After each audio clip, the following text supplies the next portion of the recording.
Hello everybody. आज मैं आप लोगों को ऑप्टेटिव सेंटेंसेस बताने चल रहा हूँ। ऑप्टेटिव सेंटेंसेस देखिए,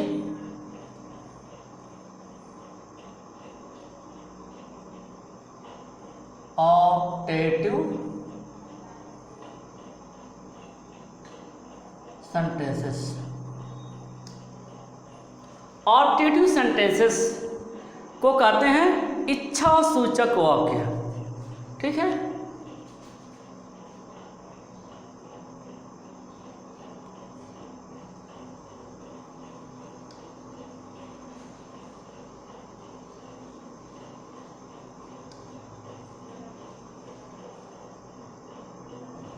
इच्छा सूचक वाक्य कहते हैं। ठीक, तो ऑप्टेटिव सेंटेंसेस को इच्छा सूचक वाक्य कहते हैं।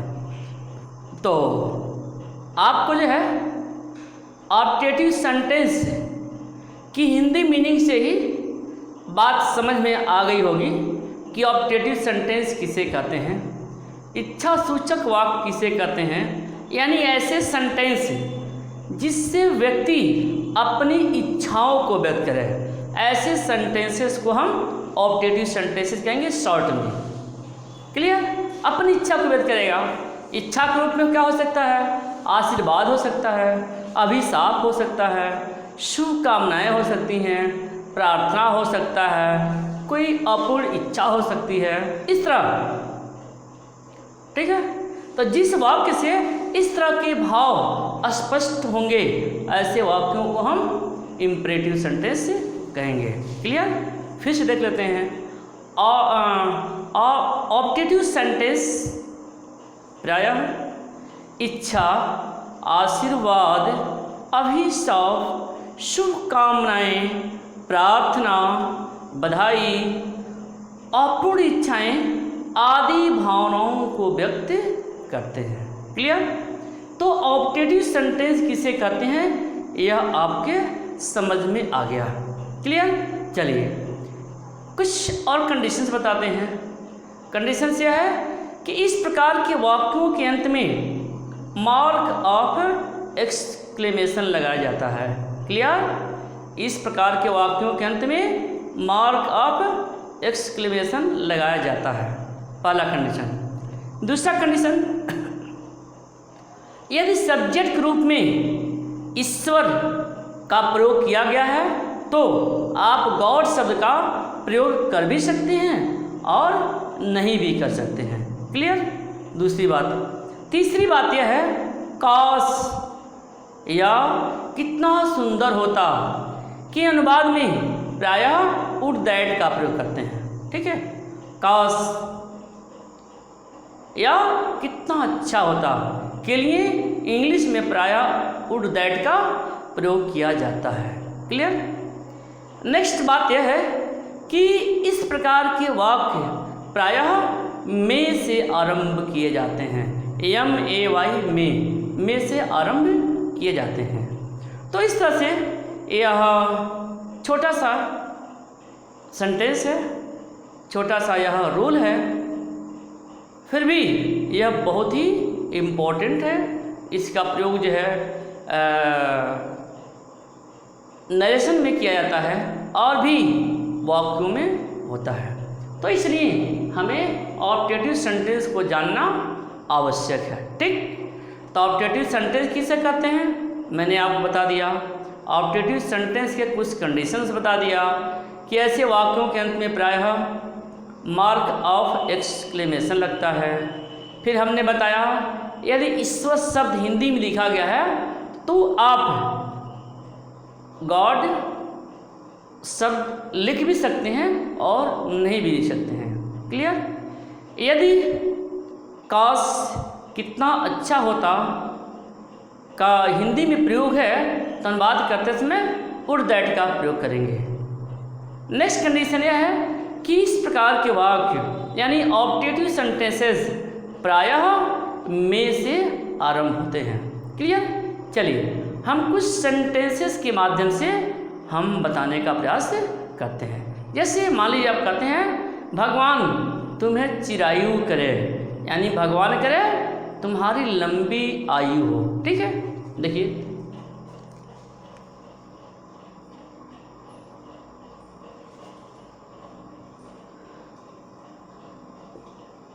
भगवान तुम्हें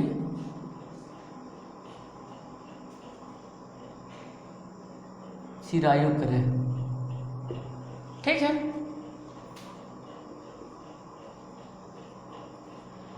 मे यू लिव लॉन्ग।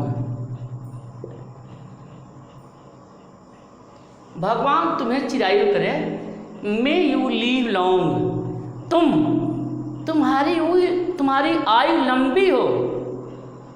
मतलब हम मन ही मन ईश्वर से प्रार्थना करते हैं, यह सेंस इससे ऑलरेडी आ जा रहा है। क्लियर? तो इसलिए आप गॉड का प्रयोग कर भी सकते हैं, नहीं भी कर सकते हैं। ठीक, जैसे दूसरा सेंटेंस देखते हैं, जैसे ईश्वर तुमको सफलता प्रदान करे। ठीक है, ईश्वर तुम्हें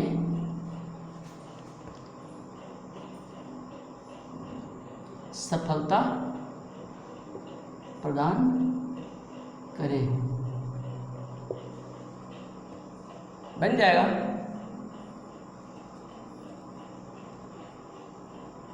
मे गॉड ग्रांट यू सक्सेस। देखिए, ईश्वर तुम्हें सफलता प्रदान करे। May God grant you success, ईश्वर के लिए हमने यहाँ पर गॉड लगा दिया। जैसा कि बताया था हमने, सब्जेक्ट रूप में भगवान या ईश्वर का प्रयोग हो तो गॉड का प्रयोग कर सकते हैं और नहीं भी कर सकते हैं। क्लियर? तो और दूसरी बात यह भी जान लेंगे, गॉड शब्द जहाँ भी रहेगा, वाक्य प्रारंभ में हो, बीच में हो, कहीं भी हो, हमेशा उसका फर्स्ट लेटर कैपिटल लेटर में होगा, यानी गॉड में जी कैपिटल में होगा। क्लियर? चलिए नेक्स्ट सेंटेंस देते हैं। काश तुम सुंदर होते। ठीक है, काश तुम सुंदर होते।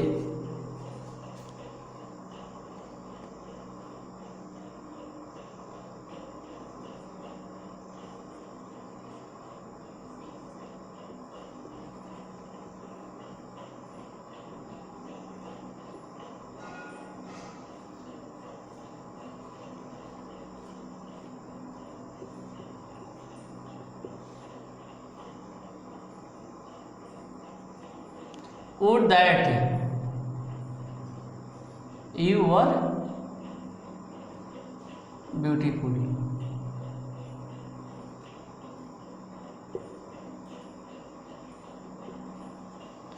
काश तुम सुंदर होते। Would that you were beautiful।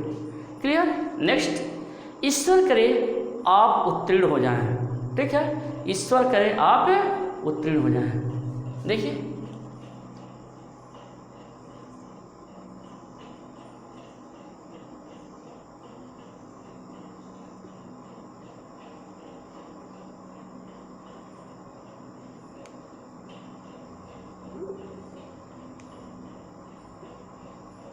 आप उत्तीर्ण हो जाएं। ठीक है, काश करे, ईश्वर करे आप उत्तीर्ण हो जाएं, तो बन जाएगा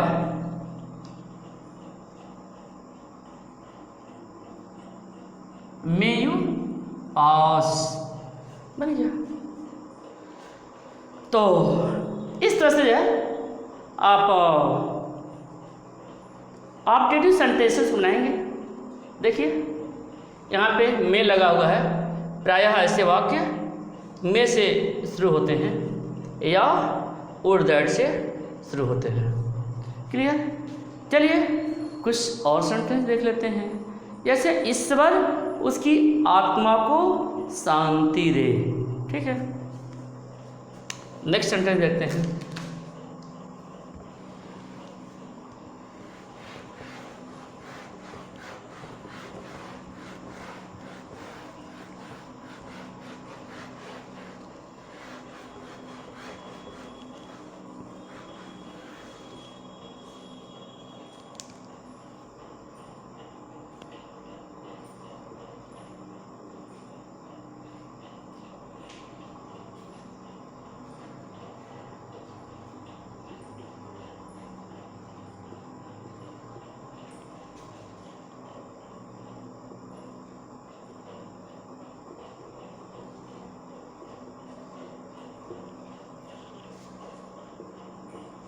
देखिए, ईश्वर उसकी आत्मा को शांति दे।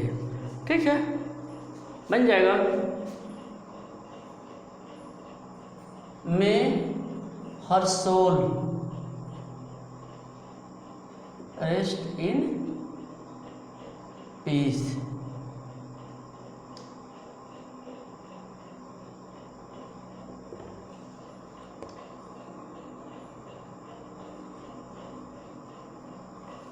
ईश्वर उसकी आत्मा को शांति दे।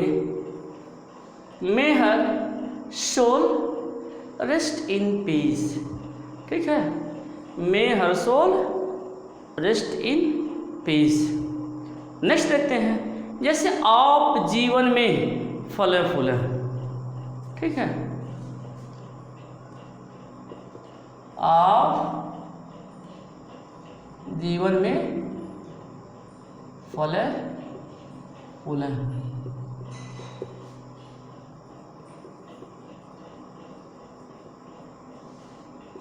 मे यू प्रॉस्पर इन लाइफ।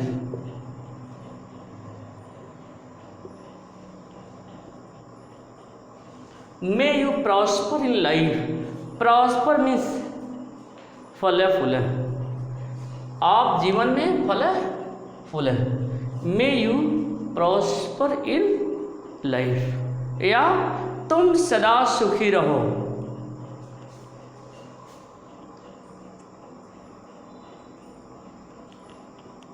तुम सदा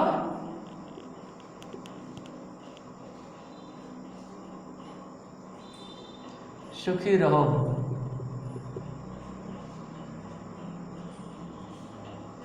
मे you always happy.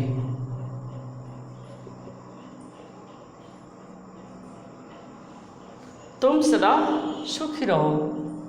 May you always happy. Clear? चलिए नेक्स्ट सेंटेंस देख लेते हैं। जैसे मेरे दुश्मन का नाश हो।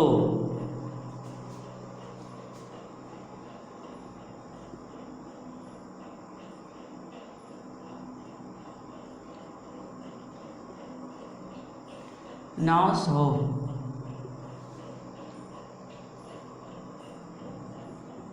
बन जाएगा मे माई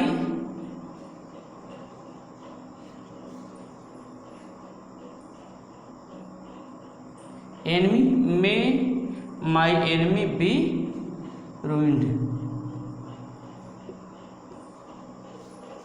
चलिए, may my enemy be ruined. तो इस तरह से आपने देखा कि ऑब्जेक्टिव सेंटेंस लाइफ में प्रायः प्रयोग हुआ करते हैं, प्रतिदिन इनका इस्तेमाल हुआ करता है, इसलिए आप इसे ज़रूर जानिए।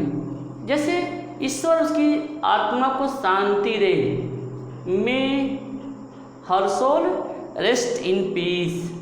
आप जीवन में फलें फूलें। May you prosper in life. तुम सदा सुखी रहो। May you always be happy. Be लगाते हैं। May you always be happy. चलिए, may you always be happy. मेरे दुश्मन का नाश हो। May my enemy be ruined. तो इस तरह से आपने ऑब्जेक्टिव सेंटेंस देखा। ओके।